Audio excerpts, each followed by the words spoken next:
Lewis Goodall joins me to talk it through, presenter, not the banquet particularly, presenter of Sundays. With Lewis Goodall. Let's talk through the vol-au-vent, shall we? Yeah, exactly. Which one would be our preference? Didn't the Queen used to serve really awful wine, didn't she? What's that dreadful wine? Dubonnet and lemonade was her tipple of choice, wasn't it? Yeah, but when she had it was some awful... It was a white wine that was cheap as chips. I bet they serve some plonk at Buckingham Palace sometimes. I bet. Good stuff or bad stuff? No, bad stuff. Yeah. What was it called? I'll have to remind myself. Anyway. She can't have been serving some Echo Fort. Not that there's anything wrong with that, but, she can't have been serving that. She must have been serving some decent stuff, mustn't she? Not from a box. Not from a box. Well, she was very frugal. Anyway. Frugal, yeah, but not for the state banquets anyway. No. So what do you think of the show so far? Well, look, this is what we're seeing now. We're sat in the studio, Sheila, and we can see on the screens around us these pictures of all of these, you say, the fun of the fair, the pomp, the pageantry, all of the cliches, whatever. This is what President Trump has come for. President Trump all politicians, all presidents, in order to want to be president, you must on some level enjoy the stateliness which goes with it. A US president, unlike a UK prime minister, isn't just the head of government, they are their head of state. They are the equivalent of the king or the monarch. So you must enjoy that and you must crave it on some way. No one craves it like President Trump. Not necessarily a criticism, but it's just obviously a statement of fact. He literally even said it when he was coming over and he was asked by some American reporters what he was hoping to achieve. Well, he said, great pictures. He's very transparent and very brazen. I love watching it, but I'd hate doing it. Indeed, he's very transparent and brazen about that. And he's obviously leaving a country in the United States which is convulsed at the moment by the deepest of political division, particularly in the wake of the appalling assassination of Charlie Kirk. Some would say in particular the way that Trump himself has responded to that. You can argue in deciding that this is the result of the far left and far left division and going after some of his enemies. Some people are saying that is a weaponization of what happened and making that division worse. Nonetheless, he's now come to the UK to send these pictures back home to show that he is strutting the world stage. And so he will already be getting what he wants. The question is what Keir Starmer gets out of it. This was a weapon, this was a tool which was deployed early on in the Trump presidency to try and cement the relationship between two unlikely bedfellows, that is Starmer and Trump. You'll remember in the Oval Office, with some sort of elan, which isn't something that we often associate with Keir Starmer, he took that envelope out of his jacket and said, here is something very special, and Trump was very, very impressed. Obviously, the US aren't really coming. Trump isn't really coming to the UK with a big list of policy asks in particular. US presidents might typically do that. Trump, as far as we know, isn't doing that especially. There will be some of that. This is about the pictures for him. But for Starmer, there are asks around AI, around digital services. There are asks around tariffs. There are asks about European security, Ukraine. Just in the last week, Sheila, we probably haven't given it enough attention because of everything that's been going on. But we haven't just been seeing the continued bombardment of Ukraine by Putin, a guy who says he wants peace. But Romania and Poland. We've seen incursions by Russian drones into NATO territory. That will be first and foremost in Starmer's mind when he's meeting Trump and trying to continue this campaign. It has been a campaign over months and months and months for the president's ear, for the president's sentiment and the president's action on European security. A battle between Putin on the one hand and European governments on the other. I mean, this is like, I was thinking earlier on when I was watching them arriving, this is almost like the physical embodiment, the human physical embodiment of that tweet that Mark Rutte sent, the Secretary-General of NATO sent, where people initially thought to Trump, where people thought it was a skit because it was so obsequious and so sucking. His text message. The text message. Was it a text message? Yes, it was a text message that was leaked. But no, okay. leaked. Trump put it out. Tweeted it. That's right. Yeah, Trump put it out. No, yes, he called him daddy. That's right. Yeah. And who's the daddy here? The king or Trump? We're not sure. Can't be sure. They're both. I don't know. Yeah. But this is the point. I mean, one of the reasons that Trump enjoys this is not just the stateliness. Trump enjoys. What's the reason? Who are the leaders that he likes in the world? He likes Putin and Erdogan and other autocrats because he admires what he believes is their strength. I mean, actually, in many ways, they're not strong, but he believes that they can act without impediment and that they're strong. He also likes the embodiments of kind of old world power.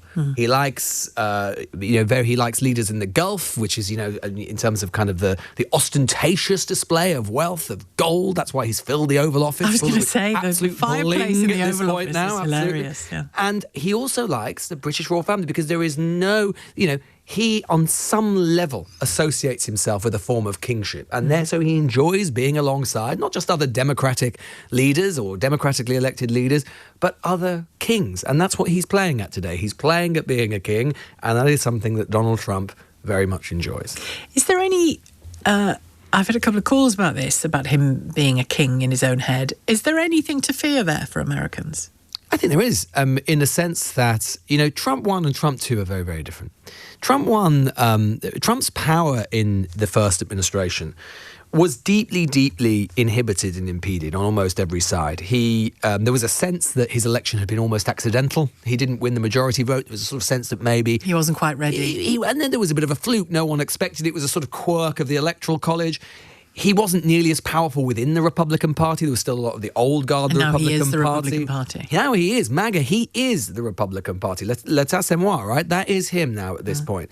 He is, and on top of that, Congress is completely pliant. He's got a Supreme Court packed with his own appointees, which is largely giving him his own way in terms of presidential authority. So there are very few checks now on American power and on the power of the presidency. He is king of all he surveys domestically. So much of it depends on his own willingness, how much he wants to push that. And indeed, one of the things I think that, has been pretty dark, or many Americans at least think has been dark, in the wake of the appalling assassination of Charlie Kirk, has been a sense, and we've heard it from Trump, we heard it from Vance yesterday, we've heard it from Pete Hegseth, the War Secretary, not that that's foreboding at all, the War Secretary, Pete Hegseth and other members of the administration, that they see this as a moment to go after their internal enemies and opponents within the United States. People, they say, have been celebrating the death of Charlie Kirk. Well, who's going to be the judge and jury of that? Well, of course, it will be the Trump administration itself. So, yeah, this is a moment. Trump is... I can completely understand that sometimes people feel that there is this term that's sometimes used called Trump derangement syndrome, that people always think that, that he's always the worst of this, the worst of that. And it's certainly true that one of the problems in critiquing Trump has been, over many years now, perhaps his opponents, liberal opponents or whatever, have been very quick. It's like the boy who cried wolf, have been instantly quick every single time to say, this is fascism, this is whatever it happens to be.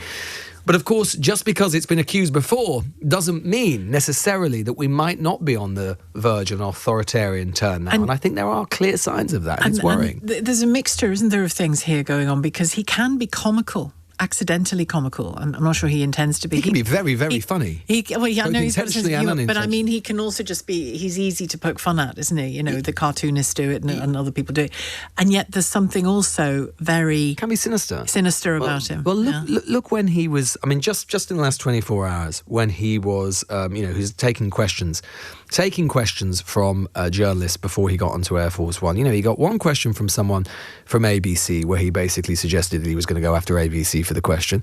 Another question from an Australian journalist, and again, he basically suggested that he was going to treat Australia badly or punish it in some way just because he'd had that question. We've heard him that he's launched a lawsuit against, a completely frivolous lawsuit against the New York Times, $15 million lawsuit in the last 24 hours as well. That follows a series of attempts. And we get a bit used to this, Sheila. It's not normal for an American president with all of the extraordinary tools that he has at his disposal. He literally has the FBI, he has the IRS, their equivalent of HMRC. He has obviously the massive internal security services at his disposal. He can, if an American president wants to, they can have extraordinary power over the US security state. We've got used to the idea now that these tools are almost at the disposal of an American president as he sees fit to punish his enemies. And for a sitting American president... His political enemies, yeah. Indeed. I mean, and the way he has... deliberately, he's not confused at all, he knows what he's doing, but the way he has confused federal and state, that balance between federal and state power is alarming, isn't it? Even just in terms of journalism, we've kind of got used to the idea that a sitting American president, as I say, with all of those powers at his disposal, is going to be suing journalists and media organisations, not just complaining about it. No American president, no politician likes the press, but suing them, which has undoubtedly, and we've seen from lots of American news organisations, them rolling over. And there has undoubtedly been a chill wind of fear which has emanated from the Oval Office itself in an attempt to, let's be honest, intimidate and scare journalists. I'm just going to talk about them for a second, never mind his other political opponents, because they're worried that the president, with all of the magnificent power of that office, is going to come after them. That's been normalised. It shouldn't be normalised. And all the while suggesting that it's only the left inhibiting freedom of speech. Indeed so. Although, I mean, and this is the other point, is that we've seen over the course of the last, couple of days, I completely understand the absolutely rightful anger and righteous anger of so many who are appalled rightly by Charlie Kirk's murder. But to then say, to go one step on and say that therefore enables us and justifies us to be able to do what we want on any circumstances. That is a logical leap too far. And indeed, many of these people are discovering their inner cancel culture. And if it boils down to one topic, that the UK, Keir Starmer, wants something from this state visit, I mean, my sense is that it's Trump sticking with them on Ukraine. Is that your sense as well? I think so. I think, look, I think you have to read the last 6 months as, basically, certainly since that terrible showdown in the Oval Office between Zelensky and Trump, there has been basically a tug of war between Moscow and between European capitals for, as I say, the president's ear, the president's affection, the president's understanding of who started this war, who is to blame, and why. Because he still routinely says Ukraine did. Indeed, and he sort of goes back and forth on that. And I think that this state visit has to be seen in that continuum. I don't think it's going to be a decisive moment, but it's another moment and potentially an important, influential moment in that process. And we should, at least as important in that, and Trump, I think, clearly is alive to this because he does comment on it, Trump can see, just as everyone else can see, that no matter what Putin says to him in Anchorage and no matter what Putin says to him on the phone, every single day and every single night, Ukraine continues to be bombarded by Russian missiles, by Russian drones, and so on. And Trump, extremely conscious of his image, does not like to be made a fool of. You can see and hear, in terms of what he's saying and how he's thinking, that he's increasingly cognizant that Putin is making a fool of him. And I would agree with you that Ukraine is, if you can take one thing away from this, it would be a Trump being closer on Ukraine would be a win. Can't ignore Israel and Gaza as well, and certainly those protesters down in Marylebone in central London aren't. An awful lot of the banners there are alluding to that war.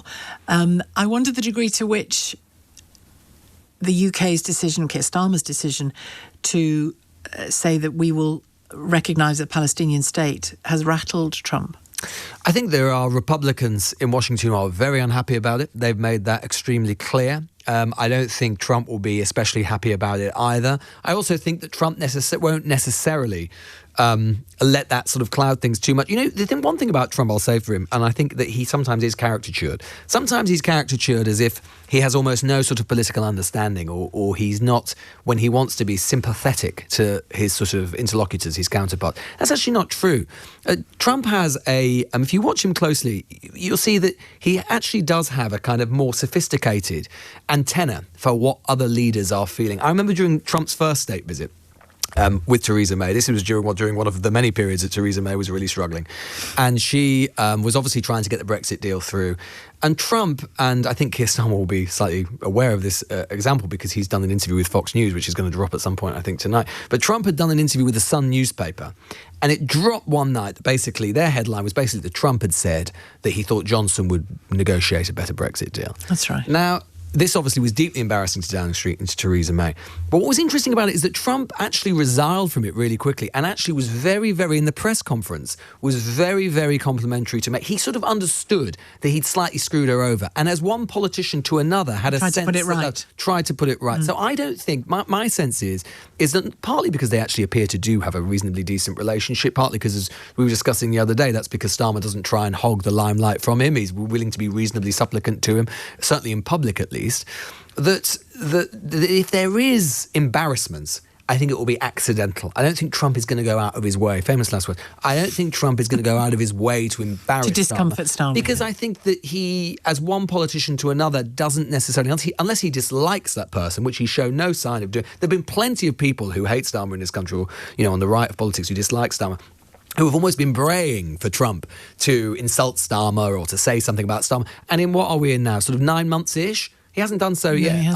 And so to do so when he's basking in the warm glow of the British royal family, when he's had this extraordinary the show that's been put on for him, it feels unlikely to me. They've rolled out the full Monty, haven't they? The cavalry, the household cavalry. People might listen. There was quite an interesting clip during the election. I can't remember who it was now, but it was online. Trump had a sort of photograph album. He was talking through it on his plane with this reporter. And it was basically a photograph album of the first state visit.